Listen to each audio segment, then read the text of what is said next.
जय शिव शंभू, जय महाकाल, हर हर महादेव। तो कैसे हैं आप सब? आप सभी का मेरे YouTube चैनल पर स्वागत है।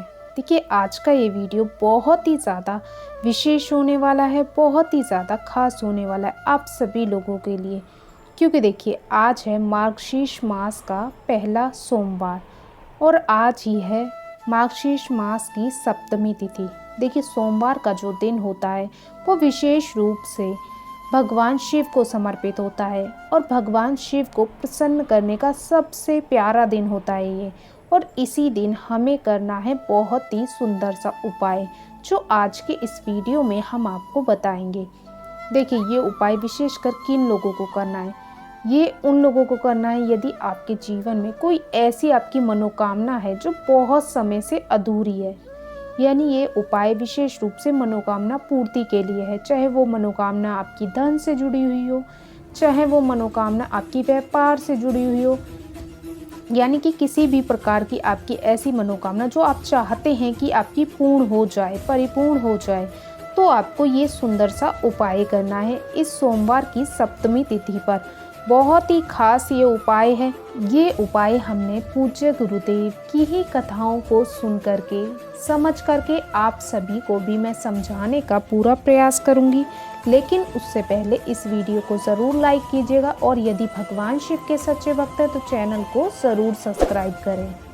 देखिए, आज है मार्गशीर्ष मास का पहला सोमवार और आज हमें करना है ये सुंदर सा उपाय। किस प्रकार से करना है, क्या क्या सामग्री लेना है, अब आपको वो समझना है। तो देखिए, इस उपाय के लिए आपको मात्र 5 बेलपत्र के पत्ते लेने हैं। अब देखिए, ये पत्ते जब आप लोगे ना तो आपको इस बात का विशेष ध्यान रखना है कि बेलपत्र की तीनों पत्तियां होनी चाहिए, कोई भी पत्ती कटी फटी या खंडित ना हो, इस बात का आपको विशेष ध्यान रखना है। तो आपको 5 बेलपत्र के सुंदर से पत्ते ले लेने हैं, ठीक है ना। 5 आपने बेलपत्र के पत्ते ले लिए। अब इसी के साथ देखिए, आपको लेने हैं 5 हरे मूंग के दाने। देखिए, सोमवार का जो दिन होता है ना, इस दिन हमें भगवान शिव को हरे मूंग के दाने तो ज़रूर ही अर्पित करने चाहिए, हमारी मनोकामनाओं की पूर्ति के लिए, हमारी इच्छाओं की पूर्ति के लिए। तो 5 आपको हरे मूंग के दाने लेने हैं। हरे मूंग के दाने खंडित ना हो, इस बात का भी आपको विशेष ध्यान रखना है, यानी साबुत वाले हमें हरे मूंग के दाने ले लेने हैं, ठीक है ना। अब देखिए, इसी के साथ हमें लेने हैं 5 शमी पत्र। अब देखिए, शमी पत्र अगर, जैसा कई बार ऐसा होता है कि शमी पत्र कई लोगों को नहीं मिल पाते, तो देखिए आप शमी पत्र की जगह आप 5 चावल के दाने भी ले सकते हैं। लेकिन अगर शमी पत्र आपको मिल जाता है तो ये और भी उत्तम है, ठीक है ना। तो ये सारी सामग्री ले ली आपने। इसी के साथ आपको एक तांबे के पात्र में जल ले लेना है, ठीक है। अब देखिए, आपको क्या करना है। अब आपको ये सारी सामग्री को लेकर के आज के दिन यानी सोमवार के दिन भगवान शिव के मंदिर में चले जाना है। और देखिए, ये उपाय आप सुबह से लेकर रात्रि तक कभी भी कर सकते हैं, जब आपकी इच्छा हो तब आप इस उपाय को कर लें। तो देखिए, जैसे ही आप मंदिर आ जाएंगे आपको क्या करना है। तो देखिए, सबसे पहले आपको क्या करना है, जो आप तांबे का पात्र लेके आए थे ना, उस तांबे के पात्र को आपको लेना है और जो आप 5 हरे मूंग के दाने लेके आए थे ना, उन 5 हरे मूंग के दानों को आपको इसी पात्र के अंदर डाल देना जिसमें आपने जल भर रखा है, ठीक है ना। 5 हरे मूंग के दाने डाल दिए। अब इसी के साथ यदि आप शमी पत्र लाए हैं तो शमी पत्र आपको, तो देखिए आपको ये 5 शमी पत्र भी इसी जल के पात्र के अंदर डाल देने हैं, ठीक है ना। तो आपने डाल दिया। अब आपको देखिए क्या करना है। ये जल का पात्र यानी ये 1 लोटा जल आपको, जिसमें आपने शमी पत्र डाले हैं और 5 हरे मूंग के दाने डाले हैं, ये आपको भगवान शिव के शिवलिंग पर समर्पित कर देना है।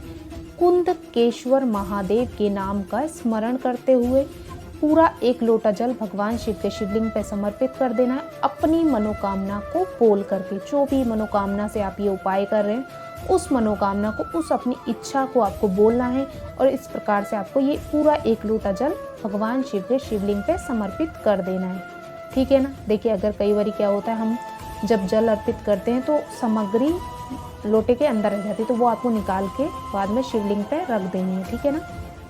तो आपने ये समर्पित कर दिए। अब देखिए क्या करना है। अब आपके पास 5 बेलपत्र बचे हैं। अब ये देखिए, 5 बेलपत्र को शिवलिंग पे चढ़ाने का एक कर्म है। किस प्रकार से चढ़ाना है आपको ये समझना है। तो देखिए, सबसे पहला बेलपत्र लेंगे और देखिए बेलपत्र का जो चिकना वाला भाग है वो ही आपको स्पर्श कराना है शिवलिंग की ओर, ठीक है ना। इस प्रकार से आपको ये बेलपत्र को अर्पित करना है। तो पहला बेलपत्र आपको अर्पित करना है भगवान शिव के शिवलिंग में गणेश जी वाले स्थान पर। गणेश जी का स्थान होता है भगवान शिव के सीधी तरफ, यानी राइट साइड पे होता है भगवान शिव के शिवलिंग में गणेश जी का स्थान।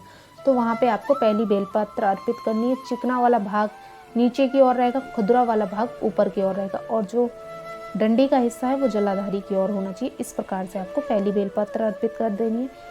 इसी प्रकार से अब आपको दूसरी बेलपत्र लेनी है, उसे भी आपको कार्तिकेय जी वाले स्थान पर अर्पित करनी है। चिकना वाला भाग नीचे और डंडी का हिस्सा जलाधारी की ओर होना चाहिए। इस प्रकार से आपको दूसरी बेलपत्र अर्पित कर देनी। अब आपको तीसरी बेलपत्र लेनी है, ये आपको माता अशोक सुंदरी वाले स्थान पर अर्पित करनी है। क्रिया वही रहेगी, चिकना वाला भाग नीचे और जो डंडी का हिस्सा है वो जलाधारी की ओर होना चाहिए। तो देखिए चौथा बेलपत्र आपको अर्पित करना है माता पार्वती जी के हस्तकमल के पास, ठीक है ना।